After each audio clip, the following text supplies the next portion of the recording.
Let's start with the fact, Steve, that there's no crying in baseball, but there's also no ties in baseball.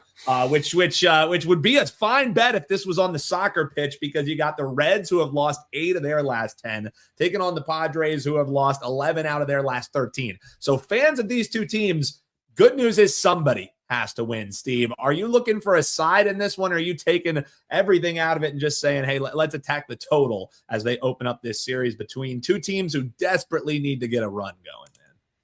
Yeah, if it's a rain out, would that count as a tie? Could we bet a 3-way line with a rain out? That might be a tie. Bueller.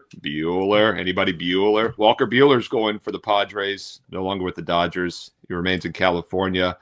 And he's definitely on the bottom half of his career. You look back in 2024, he had a 1-6 record, 75 innings, 5.4 ERA. Last year, 126 innings, 4.9. This year, he's 57 innings in, a 4.3. He's definitely not the dominant pitcher he was in his heyday with LA. And San Diego, as you mentioned, is struggling overall right now. This is a Padres team that's lost 8 of their last 10, as have the Reds. Reds sent to the mound Andrew Abbott, 4.1 ERA. He actually was pretty solid last year. Very underrated pitcher last year in 2025. 166 innings with a 2.9 ERA. And his last 7 starts, going back to the last day of April, 2.3 ERA. So don't let the overall 4.1 number fool you. He's been in better current form. And Bueller actually has been as well, 3.9 his last 7 starts since the end of April. So 2 struggling teams. And as is often the case when teams have only won 2 of their last 10 games, it's offense. I talk about offensive momentum all the time. That's the one consistency with the daily lineup for the most part. You get the same 7, 8, 9 guys in the lineup each day. And look at these last 4 losses by Cincinnati. 3 runs or less in 3 of those 4 games. In fact, they have scored 3 runs or less now in 7 of their last 10 games. Padres, they've lost 7 of their last 8. And if I'm not mistaken, they've had 3 runs or less in 6 of those 8 games. So 2 pitchers that have been pitching better over the past month, 2 offenses that remain ice cold. And then we get a total at 7.5 to the over. And as we talk about all the time, 7 is a very key number because of extra innings. If it's 3-3, it has to get to 7. 4-4 has to get to 9. So odd numbers mean more. So we're getting under 7.5 even money, 2 ice cold offenses. So I like the under 7.5 here. And in a battle of 2 struggling teams, sign me up for the dog when that's the case. Tie goes to the runner. Tie goes to the dog between 2 bad teams, plus $1.15 with the Reds. And as I mentioned, Abbott has been the better overall pitcher this year. So Reds and under would be the way I attack this game at 9:40 Eastern. I love the breakdown. WT.buzz/SM is where you can get his best bets. We'll talk about those in just a few. But San Francisco Giants, man, last night, hopefully they got a good night's sleep because it was a late flight home after they grabbed that extra innings win against Chicago.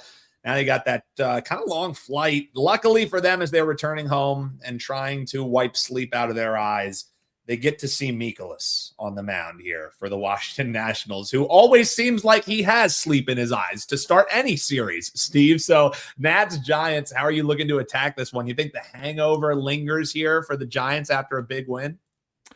Yeah, I mean, this is a game I'm thinking last night as well. What a terrible spot for the Giants here. Let's fade them. And then unfortunately, one of the worst pitchers in baseball is on the opposing mound here with my Washington Nationals, soon to be my Washington Nationals, Dan. They're 33-33, 10-10 their last 20. They're having a decent season.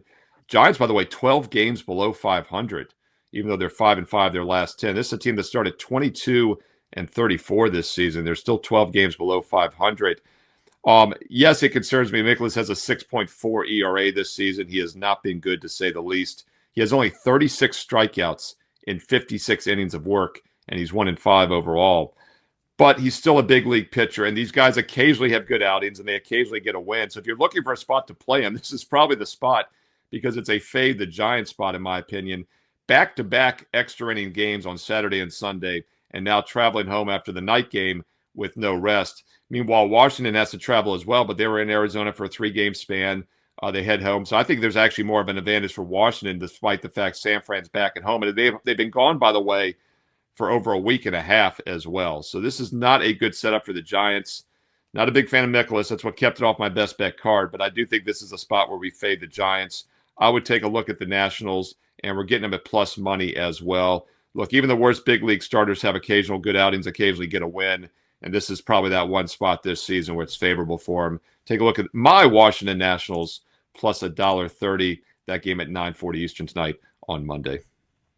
Yeah, and Steve, while you were breaking it down, I just threw up there so folks could see this is a no-brainer with what we have rocking here. Buy 3, get 3 days free. So you got 2 free picks there. People love free, Steve, and they can get 3 days free over at your page, wt.buzz/SM. We're still going to talk game 3. Don't worry, folks. But thoughts here, Steve, on what is a great time to hop in for prospective clients.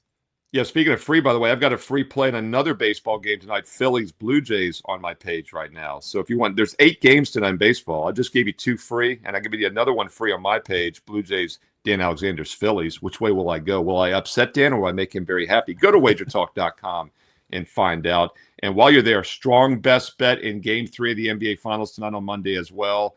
And of course, you can get the single play tonight for 25. Or you can get 6 days for just 69, dude. It's 3 days and then get the other 3 free, as you see on your screen. That is 6 days for 69. You know, everyone gets excited for tomorrow, $5 Tuesday, and you should. It's the best Tuesday of the week. But how about getting every play every day for like less than $5 with the 6-day special for 69? And another insider tip, it's stackable. That means you can buy multiple buy 3, get 3 frees, multiple 6-day packages, and then set your start date down the road for multiple weeks to come. Hey, you can get tonight's NBA best bet, get the $5 Tuesday best bets tomorrow, and then start your 6-day on Wednesday through next Monday, and then take advantage of $5 Tuesday. A lot of creative ways to do it. Don't miss out and get that free play as well tonight in baseball. Steve Merril, WagerTalk.com, and get there quicker with shortcut wt.buzz/SM. There is no better Tuesday than a $5 Tuesday. It's Steve, one of my top 2 favorite Tuesdays of the week. And it ain't 2. Taco Tuesday's up there as well. Actually, you know what? I was being silly, of course, but I just realized what I just said actually makes sense because there's a Taco Tuesday. I just realized what I said actually is factual. I've always said that being a smart ass, but actually you could have 2 favorite Tuesdays. Taco Tuesday one week, $5 Tuesday. Damn. Now I can't say it anymore because it's actually factual, and I don't believe in facts.